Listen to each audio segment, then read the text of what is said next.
Le 29 mai 1943, RAF Alcombury, Angleterre. 7 forteresses volantes YB-40 du 327e escadron du 92e groupe de bombardement étaient sur les aires de stationnement, leurs équipages effectuant les vérifications finales avant le vol, avant leur première mission de combat. Ces canonnières expérimentales, hérissées de jusqu'à 16 mitrailleuses de calibre 50, représentaient la tentative désespérée de l'armée de l'air de résoudre le problème d'escorte qui saignait à blanc la 8e force aérienne au-dessus de l'Allemagne. Au lieu de fournir la solution, elles allaient révéler un défaut fatal dans la conception du B-17 qui tuait des aviateurs américains depuis les premiers raids en Europe occupée. Le problème était trompeusement simple mais catastrophiquement mortel. 2 mitrailleurs de taille se tenaient directement en face l'un de l'autre dans le fuselage étroit du B-17, maniant des mitrailleuses flexibles de calibre 50 à travers des fenêtres ouvertes de chaque côté de l'avion.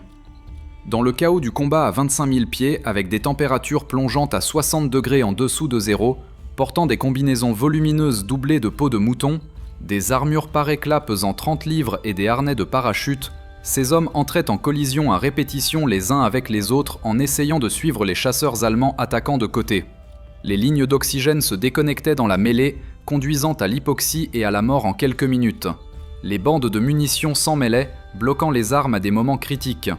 Les hommes mouraient non pas des balles allemandes, mais de leur incapacité à se défendre en raison d'une conception d'avion fondamentalement défectueuse. Ce qui suivit au cours des 18 mois suivants représenterait l'une des évolutions de conception les plus importantes de l'histoire de l'aviation militaire.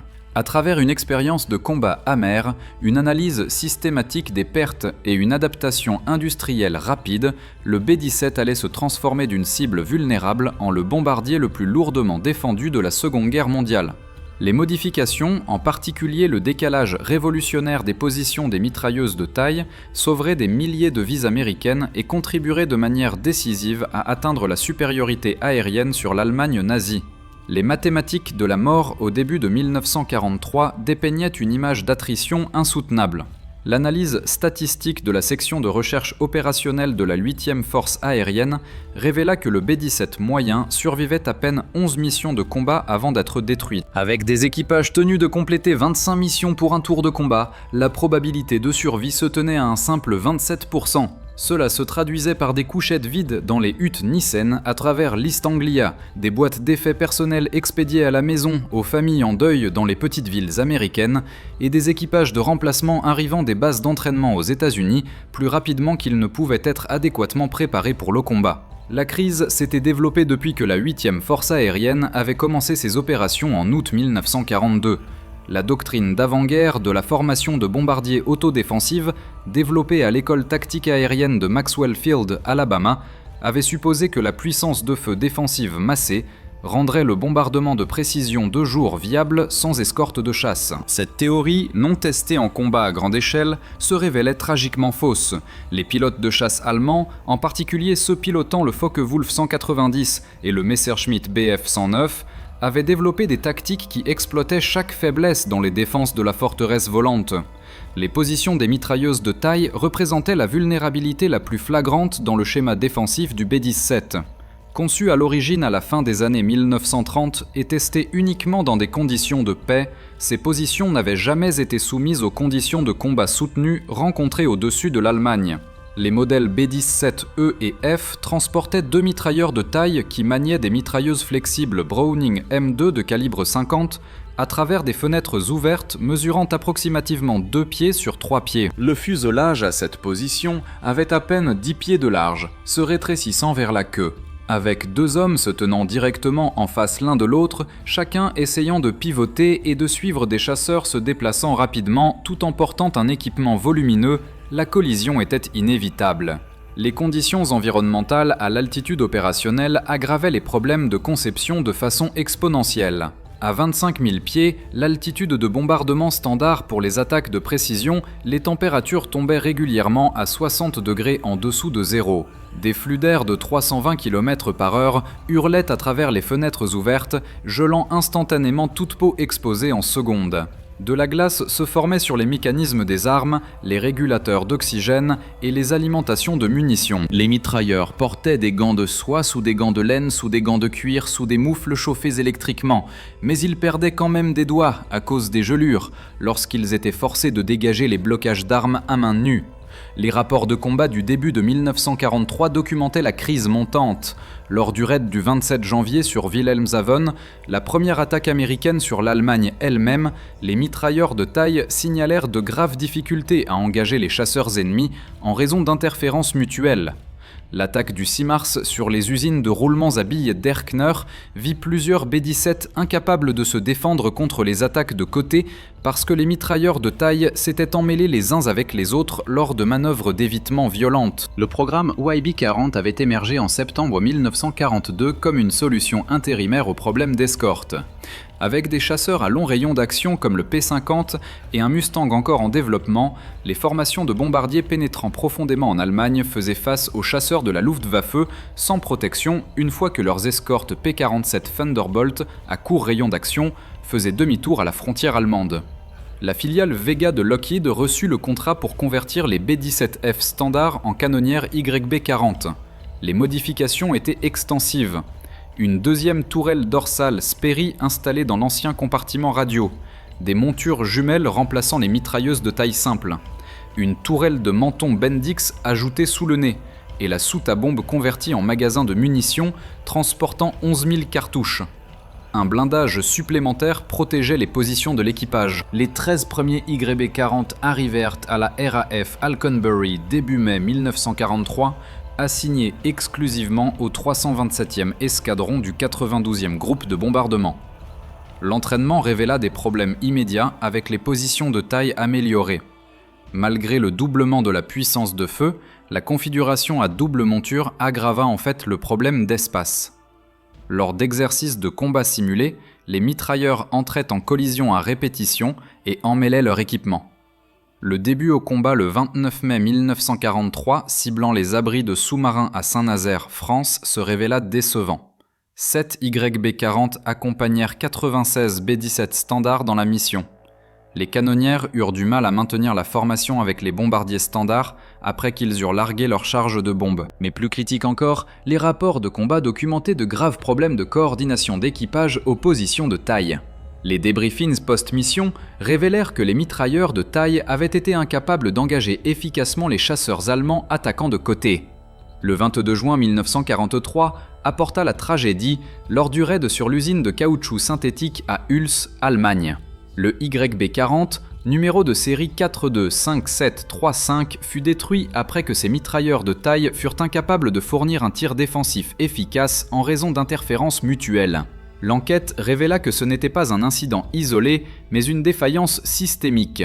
Les rapports post-action atteignirent plusieurs commandements simultanément. À Wright Field, à Dayton, Ohio, le commandement du service technique aérien commença à analyser les échecs tactiques. À l'usine numéro 2 de Boeing à Seattle, l'ingénieur en chef Edward Curtis Wells assembla une équipe pour traiter les rapports de combat. Le centre de modification de Douglas Aircraft à Tulsa, Oklahoma, commença à expérimenter avec des avions réels. Plus significativement, le centre de modification de United Airlines à Cheyenne, Wyoming, établi spécifiquement pour mettre en œuvre des améliorations de combat, commença des tests systématiques d'alternatives. La solution qui émergea était élégamment simple. Décaler les fenêtres des mitrailleuses de taille. En déplaçant la fenêtre gauche vers l'avant et la fenêtre droite vers l'arrière d'environ 3 pieds, chaque mitrailleur gagnait sa propre zone d'opération. Il pouvait suivre les cibles sans collision et alimenter les munitions sans interférence. La modification nécessitait un changement structurel minimal, mais promettait une amélioration maximale de l'efficacité au combat. Le premier B-17 avec des fenêtres de taille décalée expérimentale subit des tests au combat début juillet 1943. Les résultats furent immédiats et dramatiques. Les mitrailleurs signalèrent des augmentations significatives de leur capacité à suivre et engager les cibles. Les incidents d'interférence d'équipement tombèrent presque à zéro. Mais le décalage seul ne résolvait pas tous les problèmes. Les mitrailleurs opéraient toujours dans des fenêtres ouvertes, exposées au flux d'air dévastateur et au froid. La solution complète combinait des positions décalées avec des fenêtres fermées comportant des panneaux en plexiglas et des montures de mitrailleuses rotatives. Cette configuration, le Cheyenne, transforma les positions de taille en postes de combat fonctionnels. Douglas Aircraft mit en œuvre la modification de fenêtres décalées d'abord sur les avions B-17F de production tardive en août 1943. Boeing incorpora immédiatement le changement dans leur nouveau modèle B-17G avec le premier avion de production complété le 30 août. Lockheed Vega suivit rapidement. Le B-17G représentait plus que simplement des positions de taille améliorées, il incorporait chaque leçon de combat apprise lors des batailles aériennes sanglantes de 1943. La tourelle de menton Bendix fournissait une défense frontale cruciale. La position de queue fut repensée avec des fenêtres plus grandes et des champs de tir améliorés. Ensemble, ces modifications transformèrent la forteresse volante en le bombardier le plus lourdement armé de la guerre. Les statistiques de production révélèrent l'urgence de la mise en œuvre. L'usine de Seattle de Boeing produirait 8680 B-17G, Douglas Long Beach en construisit 2395, Lockheed Vega en fabriqua 2250. Chaque avion incorporait la conception de fenêtres de taille décalée, ainsi que d'autres améliorations motivées par le combat. Les rapports de combat de l'automne 1943 documentèrent l'efficacité de la transformation. Lors de l'attaque du 8 octobre sur Brême et Végézac, les B-17G, avec des positions de taille modifiées, revendiquèrent significativement plus de destruction de chasseurs que les anciens modèles F encore en service. Ils subirent moins de pertes aux attaques de côté, précisément ce que les modifications étaient conçues pour prévenir. Le 14 octobre 1943, jeudi noir. Le deuxième raid sur Schweinfurt vit 60 B-17 perdus sur 291 envoyés. Mais l'analyse révéla que les nouveaux modèles B-17G subirent proportionnellement moins de pertes que les anciens modèles F. Les améliorations défensives prouvaient leur valeur même dans les batailles aériennes les plus meurtrières. Les rapports post-action de la Luftwaffe confirmèrent l'impact des modifications américaines. Le major Hans Philipp, commandant le Jagdgeschwader 1, nota en octobre 1943 que les bombardiers américains étaient devenus sensiblement plus difficiles à attaquer. Les mitrailleuses de taille délivraient maintenant un tir discipliné et précis avec des mitrailleurs capables de suivre les chasseurs en douceur tout au long de leur approche d'attaque. Les Allemands furent forcés d'adapter leur tactique.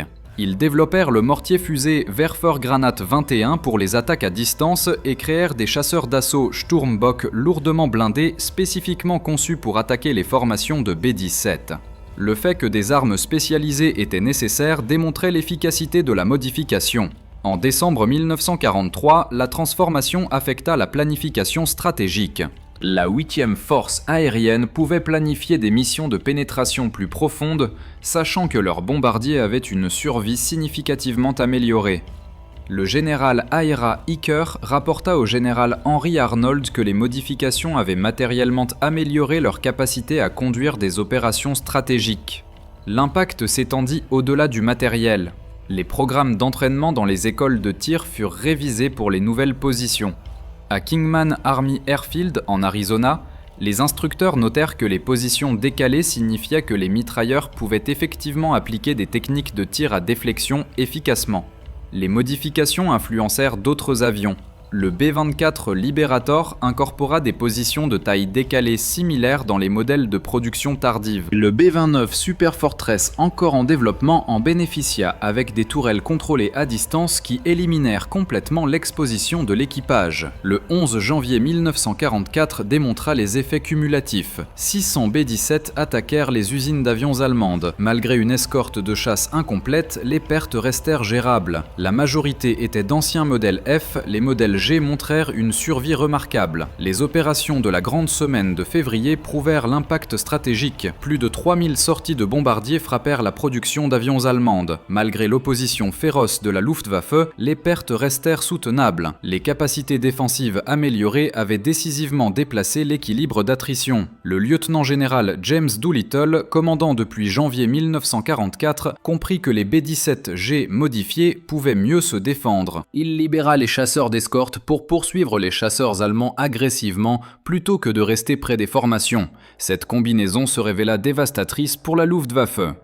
Le 4 mars 1944 vit le premier raid américain de jour sur Berlin. 730 B-17 et B-24 frappèrent la capitale nazie.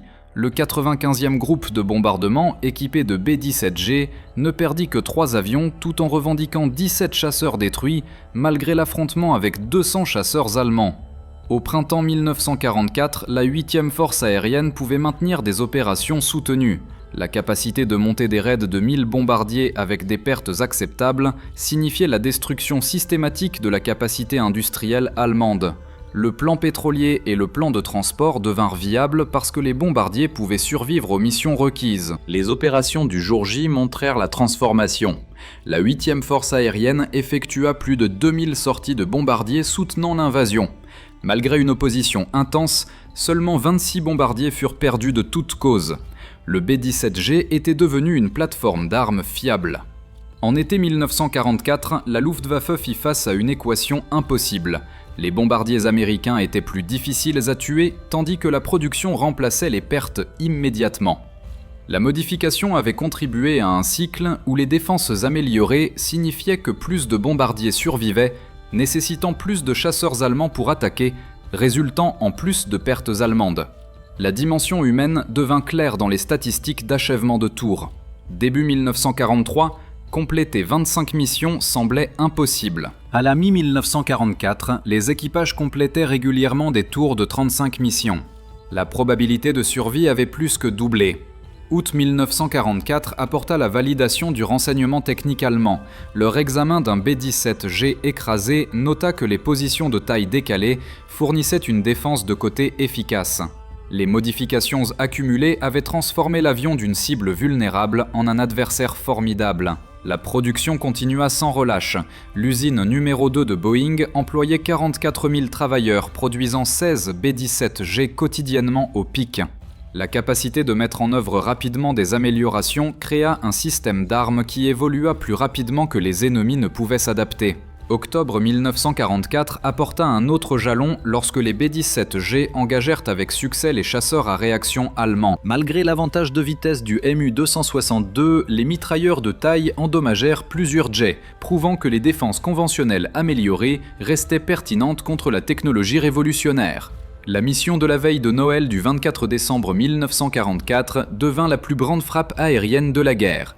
2340 bombardiers frappèrent l'Allemagne occidentale. Malgré l'échelle massive et la résistance désespérée, y compris les jets, les pertes proportionnelles restèrent inférieures aux petits raids du début de 1943. Le 3 février 1945 amena près de 1000 B-17 au-dessus de Berlin. Malgré tout ce que l'Allemagne pouvait rassembler, seulement 21 bombardiers furent perdus. Ce qui aurait été des pertes catastrophiques en 1943 était maintenant une attrition acceptable. Le dernier B-17G sortit de la chaîne de production de Boeing le 13 avril 1945. Le numéro de série 4 485 974 représentait l'aboutissement de l'évolution de conception guidée par le combat. Le 25 avril 1945 marqua la dernière mission de bombardement. Les B-17G attaquèrent les usines d'armement tchèques sans perte.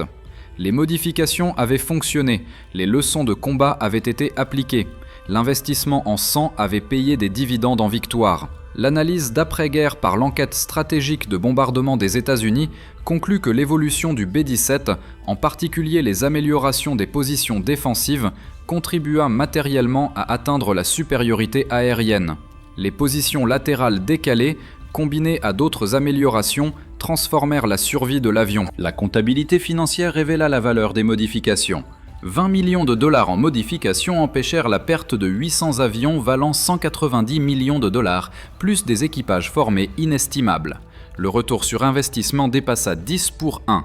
L'héritage technique s'étendit au-delà de la Seconde Guerre mondiale. Chaque avion militaire depuis incorpora les leçons des modifications du B-17. L'espace de travail de l'équipage, la protection environnementale et les champs de tir devinrent fondamentaux pour l'ingénierie des facteurs humains en aviation. Les vétérans soulignèrent constamment l'importance de la modification. Lors des réunions, les mitrailleurs latéraux témoignèrent de la différence entre les modèles F et G. Des changements simples comme les fenêtres décalées signifiaient la différence entre la vie et la mort. Aujourd'hui, 12 B-17G restent en état de navigabilité dans le monde entier. Les visiteurs remarquent les fenêtres latérales décalées et apprennent comment l'expérience de combat a stimulé l'innovation, comment la flexibilité industrielle a fourni un avantage décisif, comment des modifications simples ont produit des résultats profonds. Le général Karl Spaatz fournit l'évaluation finale. Le B-17G fut conçu non pas dans les usines, mais au combat. Chaque amélioration provenait d'équipages qui identifièrent les faiblesses par une expérience terrible. Les fenêtres latérales décalées et d'autres modifications transformèrent un bombardier défectueux en une arme qui gagna la guerre. La transformation démontre la capacité américaine d'adaptation rapide basée sur les retours du champ de bataille. Alors que l'Allemagne produisait des avions individuels techniquement supérieurs, il ne pouvait égaler la capacité de l'Amérique à identifier les problèmes, développer des solutions et mettre en œuvre des changements sur des milliers d'avions de production en quelques mois. La forteresse volante qui aida à détruire le Troisième Reich fut modifiée par l'expérience collective de milliers d'aviateurs, améliorée par le sacrifice et perfectionnée par la sélection sévère du combat aérien. Les fenêtres latérales décalées sauvèrent d'innombrables vies et aidèrent à assurer la victoire. Modification simple, résultat profond, victoire par adaptation. La véritable histoire de comment l'Amérique a gagné la guerre aérienne au-dessus de l'Europe.